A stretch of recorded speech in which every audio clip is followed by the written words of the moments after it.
mutawatir bahwa ada namanya bacaan satu napas. Guru kita di sini Said Agil Munawar. Dulu di Mekah tanya sama beliau, Pak. Beliau kalau imam itu sholatnya satu napas, tapi kayak orang bernapas. Kayak imam kita Ustadz tadi, tapi satu napas tuh bacanya. Bismillahirrahmanirrahim. Ya, atau disambung alhamdulillahirabbil alamin arrahmanirrahim terus sampai waladhdallin, amin, satu napas. Ada yang sanggup nggak? Tanpa mengurangi matnya, tanpa mengurangi makharijul hurufnya. Tanya Pak sama beliau. Gurunya dulu waktu di Madinah, Said Muhammad Alawi Al-Maliki, itu senang dengan bacaan beliau. Ya, masyayikh di sana senang. Jadi kita cari habaib kemana, Said kemana, lah di sini ada Said. Ya, ada ulama, gurunya para guru, dokter-dokter se-Indonesia pasti berguru sama beliau. Saya waktu doktoral kan ngambil ilmu dari beliau juga. 2013 saya kuliah dengan beliau, Pak. Jadi waktu dulu buat reuni, apa kata beliau, murid saya semua ini. Saya ingat nggak dulu ada pertemuan Pak di sini dulu ya? Ya, cuma karena corona mungkin nggak bisa lagi dibuat ya. Beliau ngomong begitu ya sih, kita ketawa juga. Bahkan Habib Umar yang baru wafat itu murid beliau juga. Habib Umar yang namanya, ya Habib Umar Ibrahim, ya Allah yarham, itu murid beliau juga Pak. Kan kayak sekelas Habib Umar itu murid beliau, apalagi saya gitu. Tanya sama beliau tuh, lalu bagaimana dengan yang sholat cepat-cepat itu, yang memasukkan tumakninah ke dalam rukun sholat? Itu kan di mazhab Syafi'i juga tidak semua. Ya, di rukun 13 ada nggak tumakninah? Nggak ada Pak. Tumakninah adanya di kitab lain, Kifayatul Akhyar itu ada tumakninah. Ya, karena dia tidak memasukkan tumakninah, maka bagi mereka udah jadi udah 7 menit beres, 23 rakaat lagi Pak. Ya, kita nggak usah mempersalahkan 23 rakaat dengan konteks itu kan beritanya yang gede. Kan banyak di dunia ini, di masjid-masjid kita 23 rakaat tapi bacaannya standar, ada kan? Bapak kan nggak tahu, di Mekah itu kan banyak masjid, itu banyak masjid-masjid kecil itu pakai alhaakumut takatsur Pak, 20 rakaat sampai qul a'udzu binnas, alhaakumut takatsur, setelah itu qul huwallahu ahad. Persis sama kayak di pesantren-pesantren, di surau-surau lama, di masjid-masjid jadul. Masih ada nggak di Jakarta sekitar yang begitu? 23 rakaat dimulai dengan alhaakumut takatsur. Ya alhamdulillah. Kita kan taunya yang sekarang di Masjidil Haram doang, piknik sesekali. Ya, kalau nanti masih ada umur, nanti dibuka umroh lagi bulan Ramadan, sesekali sholat di masjid sekitaran Mekah. Cari Pak, ada ketemu ntar. Ya, taunya yang Masjidil Haram doang ya. Taib. Yang terakhir apa tadi saya lupa. Oke, bagus. Simahum fi wujuhihim min athari sujud, akhir dari surah Al-Fat. Dalam tafsir Imam Tabari, tafsir Imam Salafus Saleh, beliau mujtahid mutlak tapi tidak keluar dari mazhabnya dan masih bermazhab Syafi'i. Apa kata beliau? Simahum fi wujuhim itu adalah al-khusyu', pancaran bekas kekhusyuan di wajah. Gitu. Ini secara rohani. Secara fisik bagaimana? Ya mungkin sebagian ada yang jidatnya hitam, ya nggak apa-apa. Tapi kata sima itu menunjukkan karakternya tidak hanya sampai di fisik, tapi tembus sampai ke batin. Maka bapak-bapak yang jidatnya hitam ini tanggung jawabnya berat Pak.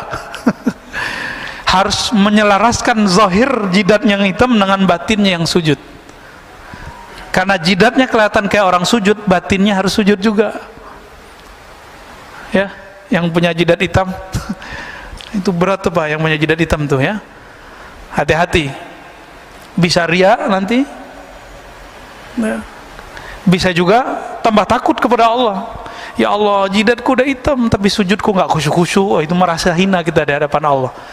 Jadi makna yang tepat gabungan dari dua-duanya.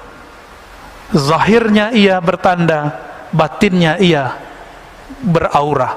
Itulah aura orang-orang yang tadarru, aura orang yang khusyuk. Cukup ya?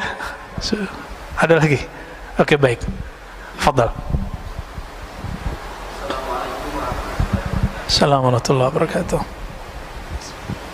Terima kasih. Semoga Pak Ustadz dan jemaah semua diberi kesehatan. Amin, amin. Ini Pak Ustadz, bab kita untuk mencari guru yang mungkin yang zobatul iroda yang berguru ingin jadi murid, Pak Ustadz.